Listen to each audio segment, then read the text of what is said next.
بسم اللہ الرحمن الرحیم.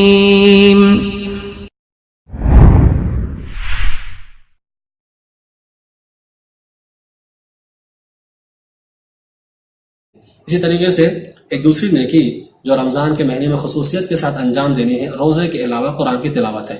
صحیح مسلم میں حضرت ابو امامہ باہلی رضی اللہ تعالی عنہ سے روایت ہے، بیان کرتے ہیں کہ اللہ کے رسول صلی اللہ علیہ وسلم نے ارشاد فرمایا، اقرؤوا القرآن فإنہ یأتی یوم القیامۃ شفیعا لأصحابہ.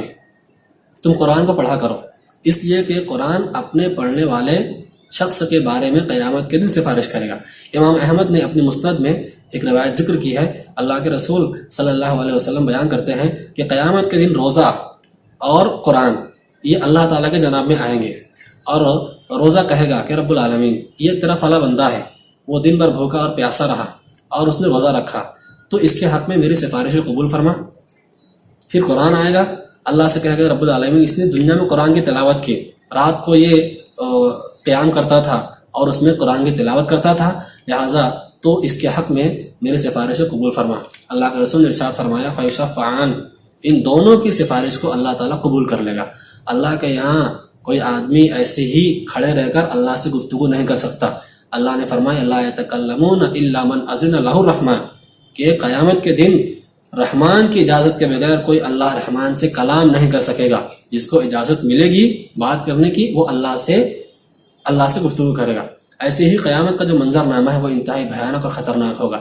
وہاں انبیاء کرام سفارش کرنے سے انکار کر دیں گے، وہاں آدمی اپنے ایمان اور اپنے عمل کے مطابق پسینے میں ڈوبا ہوا ہوگا. وہ تکلیف کا منظر نامہ، سورج 1 میل کے فاصلے پر ہوگا، شدت کی گرمی ہوگی. عذاب کے اس موقع پر اگر قرآن کھڑے ہو کے اللہ سے سفارش کرے، اگر روزہ اللہ سے سفارش کرے تو یہ بندے کے لیے بڑی ہی سعادت کی بات ہوگی. تو روزہ اور قرآن اس کو رمضان کے مہینے میں لازم پکڑنا ہے اور قرآن کی تلاوت کثرت کے ساتھ کرنی ہے. یہ اجر و ثواب کا بڑا بہترین ذریعہ ہے. اللہ کے رسول ارشاد فرماتے ہیں کہ قرآن کے ایک حرف کے اوپر، ایک حرف پر 10 نیکی ملتی ہے، ایک حرف پر 10 نیکی ملتی ہے. اور قرآن کے بارے میں کہا کہ وَلَٰكِنْ أَلِفٌ حَرْفٌ وَلَامٌ حَرْفٌ وَمِيمٌ حَرْفٌ. میں یہ نہیں کہتا کہ الف لام میم ایک نیکی ہے، بلکہ الف الگ ایک ہے، ایک حرف ہے، لام الگ حرف ہے اور میم الگ حرف ہے. تو گویا کہ جب بندہ الف لام میم کہتا ہے تو ایک حرف پر 10 نیکی ملتی ہے، تو اس طریقے سے اس کو اس میں 30 نیکی کا ثواب ملتا ہے.